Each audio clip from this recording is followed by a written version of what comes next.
What does Solana, the blockchain, and Uber have in common? Today, we're going to be breaking down a little bit about how maybe the gig economy could be affected by blockchain in the future. We'll dive in deep. My name is Paul Barron. Welcome back into TechPath.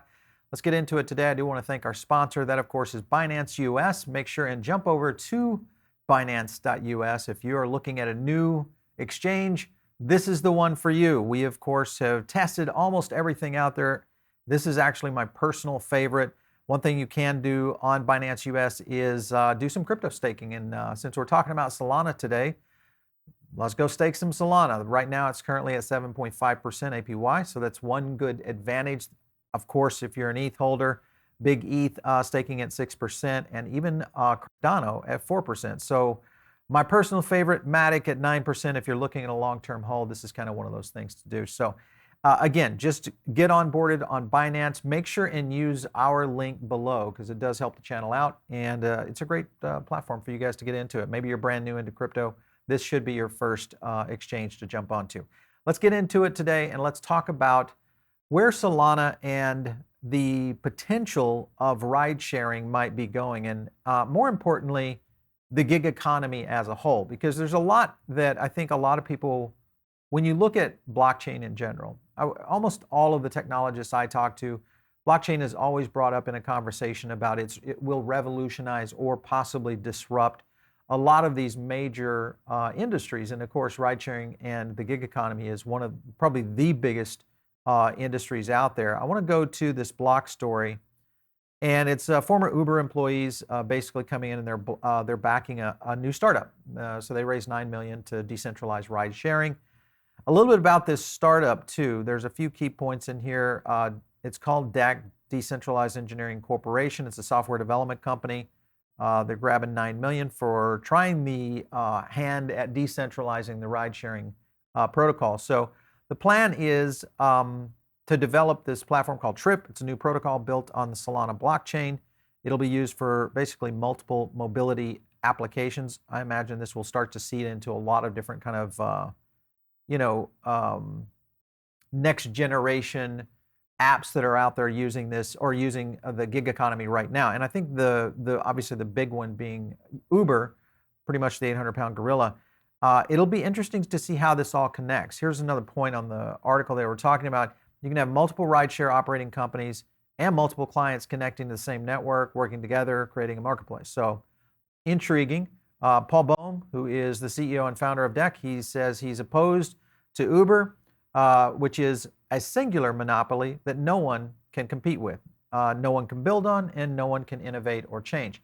While I would say that that is true, the concept behind Uber and most Web2 companies are all in that framework. So you could look at this with Airbnb, Postmates, any food delivery company, because they're essentially the in-between the restaurant and the consumer.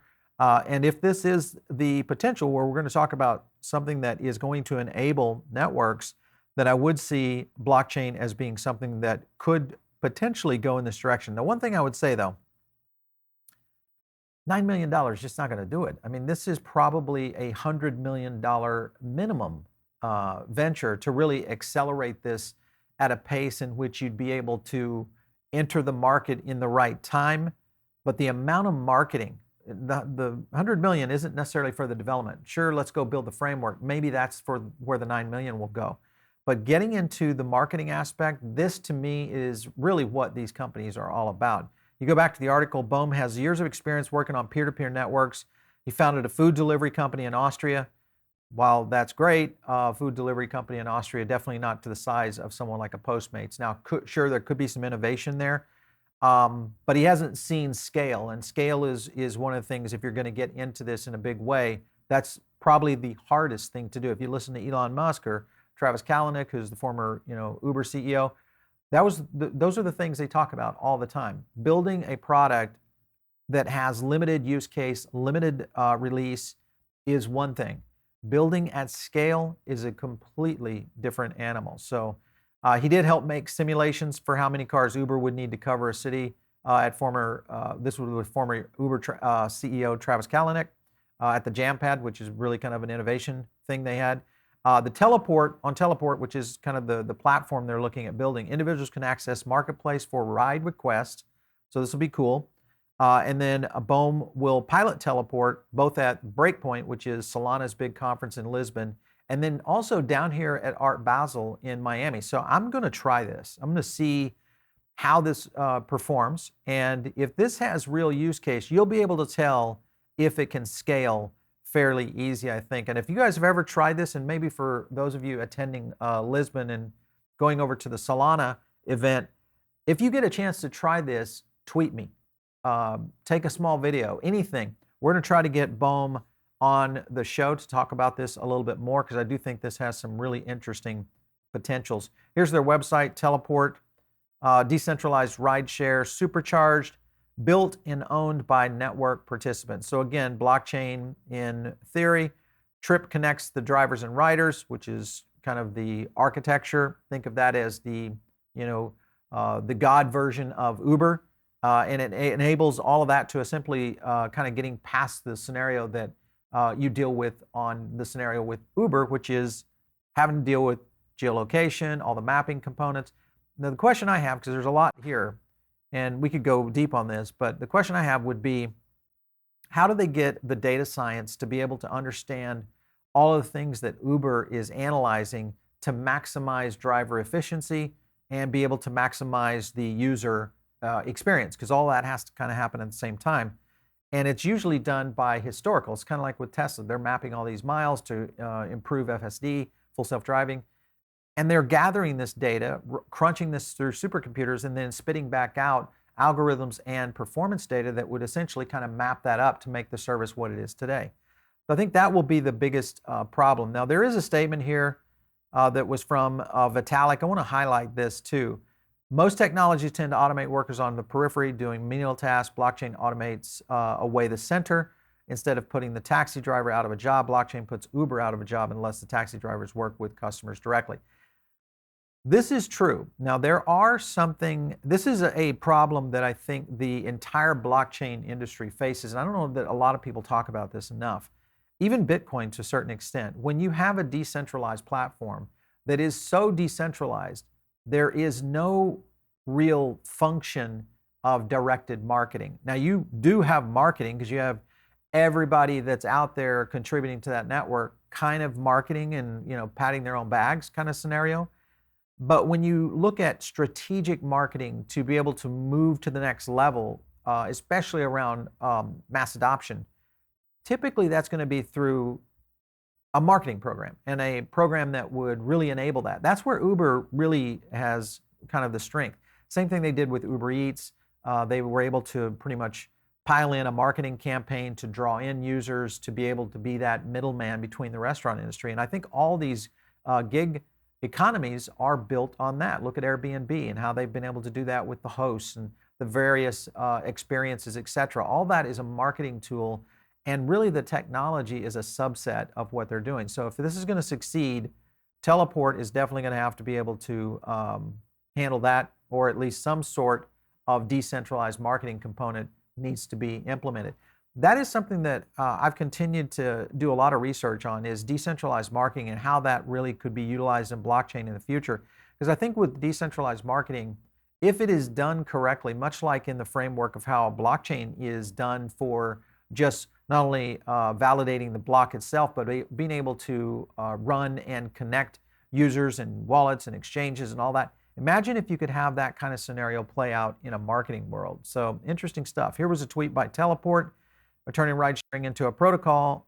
It's going to be building what we could build at Uber, what we couldn't build at Uber in 2010, and what Uber should be building today. This came over from at Ryan Life, who is Uber's first engineer, who also participated in Teleport seed funding. That's a good thing, because I think one of the first engineers is good, but 2010, if he was engineering on 2010 with Uber, a lot has changed for Uber in the essence. So I'm still skeptical of things like this because of the fact that I know the framework that has to be put in play to build out 12 years of advancements in technology, and you put billions and billions of dollars into something. Eventually, someone's going to get it to a point where it's almost impenetrable. This kind of happens with the social media platforms that I think still today.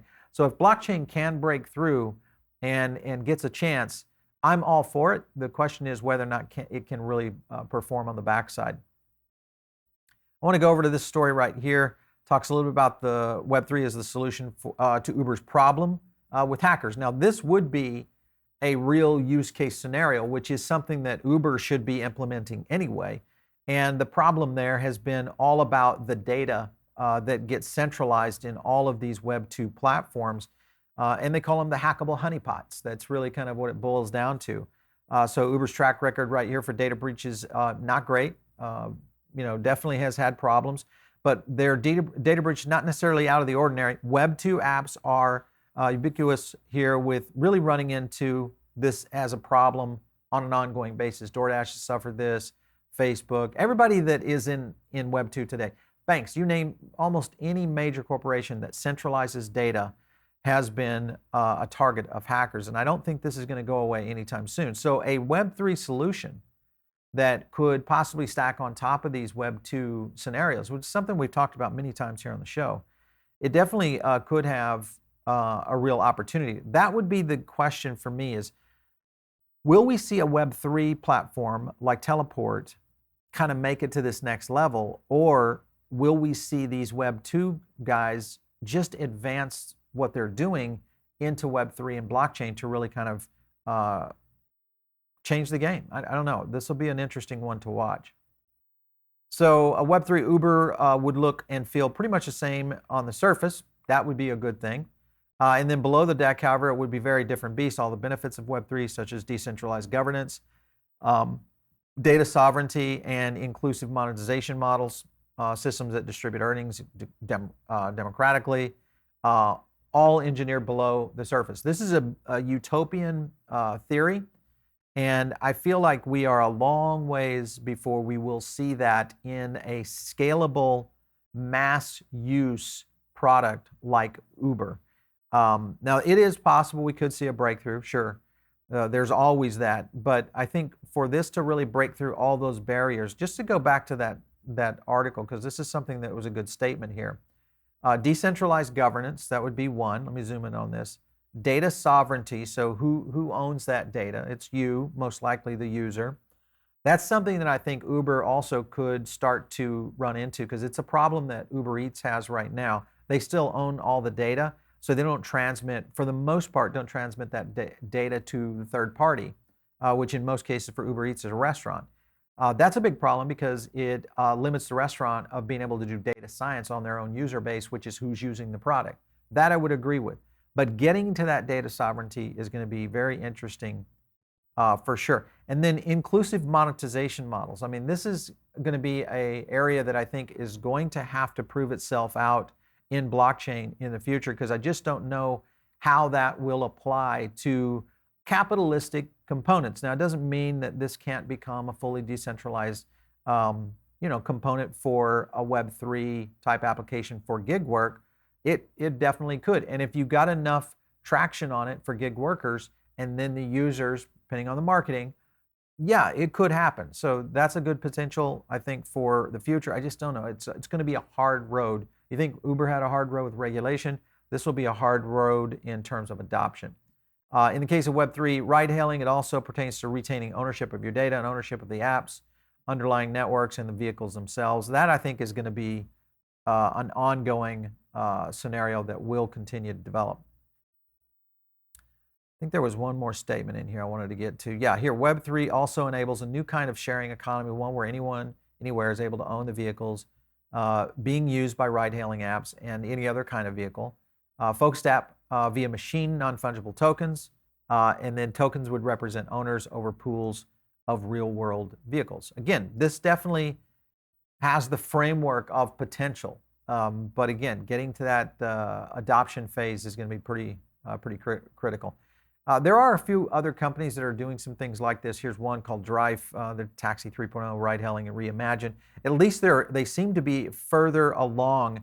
They're working on a franchising system, which I thought was interesting that they went the franchise route. But you can kind of check them out on DEX, CoinMarketCap. They have the DRF token right there. Interesting stuff. I wonder have any of you guys used this one? Make sure and drop some comments below if you've ever used a blockchain ride-hailing service. Love to kind of get your feedback on that. Also, make sure and hit the like button. If you like Solana topics and you really want us to do more deep dives on that, liking this video and subscribing to the channel is the first step in the right direction because it helps surface these videos to people that maybe do not know anything about Solana. So that's the best thing to do for that. Now, here's Arcade City. This is a video on another platform that's out there that I want to show you on this one.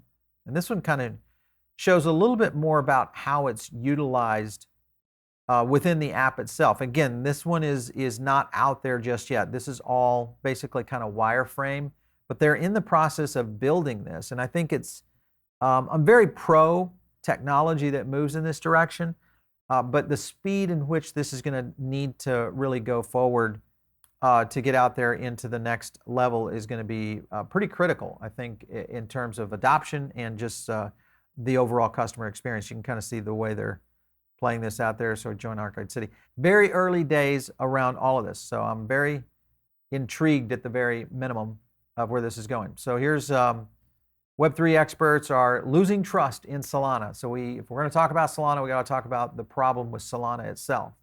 And this is something that you've heard me say on the channel quite a bit, is that, I'm a technology guy. I believe that sure, everybody deserves a beta. Everybody deserves downtime. Everybody deserves, being able to take a look at the problems and fix them. But when we're in a phase that we are in right now, and Solana had their run prior to the last bull run, in essence, of development. They were very young.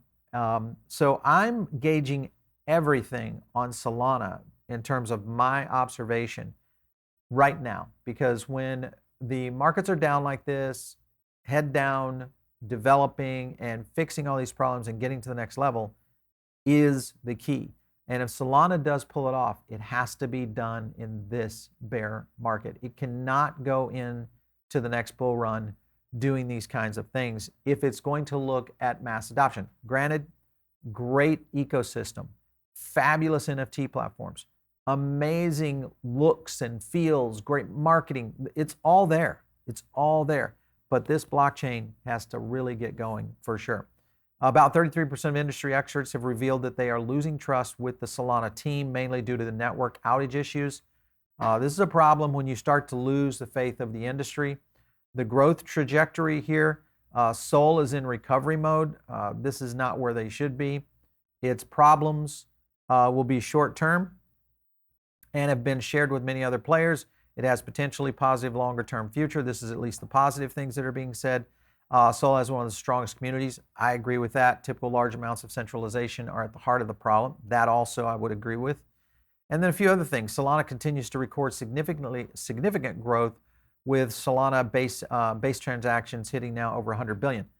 Again, all great, but 100 billion, we're going to need about 5 trillion to be able to really move to that next level on a layer one like Solana that gets major adoption. Just in what we're talking about here with Teleport, the ability to take over an Uber and the amount of rides and transactions and mapping, all the geolocation aspects, the data science behind it, all of that would have to be able to handle unbelievable amounts of either sharding or some sort of way to be able to manipulate that amount of data into the blockchain and utilize it for something like that. In 2022 alone, the network has suffered at least 6 significant outages, and the last incident was recorded just here recently on October 1st, 6 hours right there. So, Solana's been up and down on the charts, and we do it and we talk about it a lot in our CPI because it is one of the top products that we watch on the CPI very heavily. Here's Solana's numbers negatively affected by the 100 million Mango Markets hack also, as well as the network outage on October 1st. So just give you some quick chain stats here on this. When you look at this versus on daily transactions, the total value locked, market cap, etc., you can kind of see where Solana is right here. Down 52% on active addresses. But this was the big one right here is daily transactions. Big loss there. and then not so bad on market value and also on market cap DAA. So, but again, the point being, remember, you get a lot of company and projects over here that I think are doing and will do real well. Polygon, I'm still thinking very bullish on. Neo Protocol, I really like. Flow, I'm very intrigued with what they're doing. Avalanche, I'm kind of on the fence with right now. I was an early believer in Avalanche. Just some of the things have been happening with them, but I am interested in seeing how they clean it up and how they go forward. But really, the big factor with Avalanche is more so about the partnerships and the advance, because Solana has somewhat pulled away from Avalanche and Cardano in a big way. So I'd love to get you guys' feedback on whether or not you like more topics like this, where we break down what's happening within a token, maybe gives it a reason to be able to jump into it, or do you like more analysis? We'd love to get all that. Of course, if you're not part of the Diamond Circle, get in now. It's really easy and it's free. So all you have to do is just click the link below. If you guys want to reach me, it is out there on Twitter @Paul Barron. We'll catch you next time right here on TechPath.